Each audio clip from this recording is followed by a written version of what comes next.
شوہر اور بیوی کا جو رابطہ ہے یہ الہی رابطہ ہے. ہم اس کو شروع کیسے کرتے ہیں کہ مولانا صاحب جب خطبہ پڑھتے ہیں کیا کہتے ہیں؟ نکاح سنتی، رسول خدا نے فرمایا نکاح جو ہے وہ میری سنت ہے. من رغبا، جو بھی اس سے دور ہوگا وہ مجھ سے نہیں ہے. تو ہم یہ کہہ کر سنت کرتے ہیں.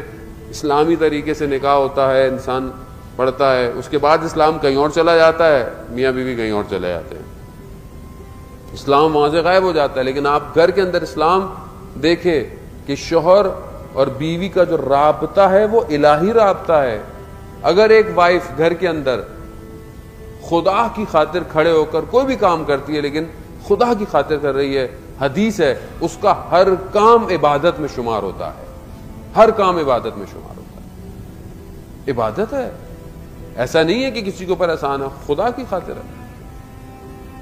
شوہر اگر رزق حلال کے لیے گھر سے باہر نکل رہا ہے اور حتیٰ اس میں مارا جائے تو روایت ہے کہ شہید مارا گیا ہے. خوب یہ شوہر کی ذمہ داری ہے حلال لقمہ اس کو لے کر آنا. لیکن جب شوہر گھر آئے تو اس کے لیے ہے کہ اپنی ساری پریشانیوں کو باہر رکھ کر آئے. جب گھر آئے تو چہرے پر مسکراہٹ ہو. اور بیوی کے لیے بھی کہ سارا دن کوئی بھی پریشانی ہو، جب شوہر گھر پر آئے تو اس کے لیے چہرے پر مسکراہٹ ہو. آپ اگر سکون کی جگہ گھر کو نہیں بنائیں گے تو یہ کہاں جائے گا؟ بہت سارے لوگ کہتے ہیں وہ گھر لیٹ جائیں گے نہیں. کیوں؟ کیونکہ اتنی زیادہ جو ہے وہ سوال جواب ہوتے ہیں، آدمی دور ہی رہتا ہے گھر سے. کیوں ایسا ہو گیا ہے؟ گھر سکون ہونا چاہیے، انسان کو محبت ہو اپنے گھر جانے سے. تو یہی وجہ ہے کہ یہ چیزیں آج ہم نہیں دے پاتے ہیں. ہم سکون کہاں ڈھونڈتے ہیں؟ مولانا صاحب تسبیح دے دیں، مولانا صاحب کو ذکر دے دیں، تعویذ دے دیں، یہ ساری چیزیں دے دیں. سکون آپ کے گھر میں ہے، عبادت آپ کے گھر میں ہے. گھر کو صحیح کیجئے. آپ کا گھر اگر صحیح ہوگا، آپ کے گھر میں قرآن کی تلاوت ہوگی. حدیث ہے کہ جس گھر میں قرآن کی تلاوت ہوتی ہے وہ گھر ملائکہ کے لیے ویسے چمکتا ہے جیسے ہمارے لیے آسمان میں تارے چمکتے ہیں. آپ اپنے گھر کو صحیح کریں، آپ کا گھر صحیح ہو جائے سب صحیح ہو جائے گا. آپ اس طرف توجہ دیں. عزیزان محترم، ہم صرف اگر مجلسوں میں بات سن کر چلے جائیں، پریکٹیکلی امپلیمنٹ نہیں کریں تو فائدہ نہیں ہے. آپ اپنی زندگی میں لسٹ بنائیں، کہاں غلطیاں ہیں ان کو صحیح کریں، خدا کی طرف متوجہ ہوں. خدا کم رنگ ہو گیا ہے، فارسی کا ورڈ ہے کم رنگ، یعنی خدا ہماری زندگی میں اس طرح نہیں ہے جس طرح ہونا چاہیے. میں اللہ اکبر کرتا ہوں، نماز پڑھتا ہوں، میری نماز جو ہے وہ عادت کی نماز ہے، ہیبٹ ہے. جیسے میں نے اللہ اکبر کیا وہ سب پڑھ رہے ہیں، میں بھی پڑھ رہا ہوں. نہیں پڑھیں گے. وہ ایک شخص کے لیے کہ وہ اول شروع کی صفوں میں نماز پڑھتا تھا، ایک دن دیر ہو گئی، صف میں نہیں پہنچ پایا، اپنی جگہ پہ نہیں جہاں تھا، تو عجیب سی کیفیت ہو گئی کہ نماز ہی نہیں پڑھ رہا. کیوں؟ کیونکہ خوب وہاں نہیں پڑھ رہا، لوگ بولیں گے آج دیر سے آیا ہے. یعنی گویا وہ نماز خدا کی نہیں تھی، وہ نماز اس جگہ کی نماز تھی. کچھ لوگ ہوتا ہے نا پہلے سے اپنی آگے کی جگہوں پہ رکھ دیتے ہیں، بھئی یہاں تو کوئی اور نہیں بیٹھے گا. وہ مسجد ہے، اللہ کا گھر ہے، آپ کا گھر تھوڑی ہے. آپ آئیں پہلے آپ بیٹھ جائیں، دوسرا ہے دوسرا بیٹھ جائے. لیکن کچھ لوگوں نے آگے ہی بیٹھنا ہے. عزیزان محترم، اصل خدا کے لیے انسان اپنے آپ کو دیکھے. یہ بہت ساری چیزیں ہماری زندگی میں جو کٹ ڈاؤن ہو گئی ہیں، یہ ہماری زندگی میں عادت ہو گئی ہے. اگر یہ چھوٹ جائے تو آپ کو محسوس ہوگا کہ کیا یہ کام خدا کے لیے تھا.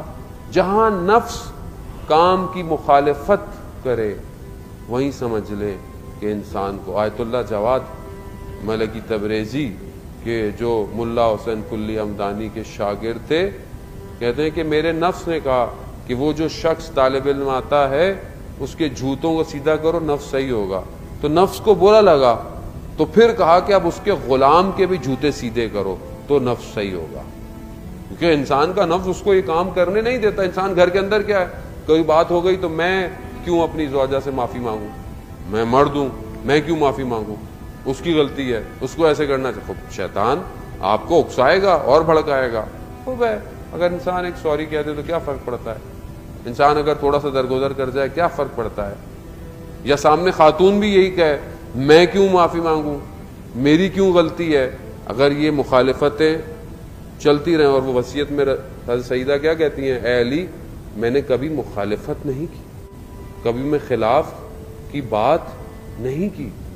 تو عزیزان محترم ہم اپنے گھروں میں ان چیزوں کو شامل کریں کہ جو اہل بیت کے گھروں کے اندر شامل تھیں. اگر یہ باتیں ہمارے گھروں کے اندر نہیں ہوں گی تو پھر ہم صحیح طرح حضرت سیدہ سلام اللہ علیہ کے سامنے روز قیامت میں کیسے جو ہے وہ پیش ہوں گے. اور جبکہ ان کی خلقت, اہل بیت کی خلقت جو ہے وہ بہت پرانی خلقت ہے نا. اصل روایت ہے کہ حضرت آدم علیہ السلام نبی جب خدا نے ان کو بنایا جنت میں حضرت حوا کے ساتھ, تو انہوں نے دیکھا ایک خاتون کو کہ اس نور جو ہے وہ ان سے نکل رہا ہے, سر پہ ایک نور کا تاج ہے, 2 گوشوارے ہیں جو نور سے چمک رہے ہیں. تو حضرت آدم بہت متوجہ ہوئے کہ یہ کون ہے. کہا اے جبرائیل یہ کون سی ہستی ہے؟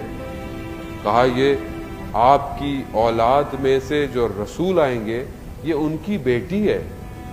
کہا یہ مجھ سے پہلے خلق ہوئی ہوئی ہے. کہا یہ آپ کی خلقت سے 4000 سال پہلے خدا کے علم وجود میں یہ قائم تھے لوگ.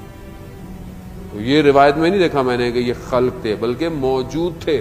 کب تھے نہیں پتا. اب یہ 4000 سال کون سے سال ہیں ہم نہیں پتا, کیونکہ ظاہر سورج زمین چاند بعد میں بنے. یہ لائٹ ایئرز تھے, کون سے ایئر تھے؟ گویا یہ خلقت پہلے کی ہے. یہ خدا نے انہیں بشر کے لبادے میں ہماری ہدایت کے لیے بھیجا. اور اگر ہم ان کو اس طرح فالو نہیں کریں تو روز قیامت میں ہم ان کے آگے شرمندہ ہیں. عزیزان محترم ہم ان کے آگے کھڑے ہوئے جھکے ہوئے ہوں گے کہ ہم نے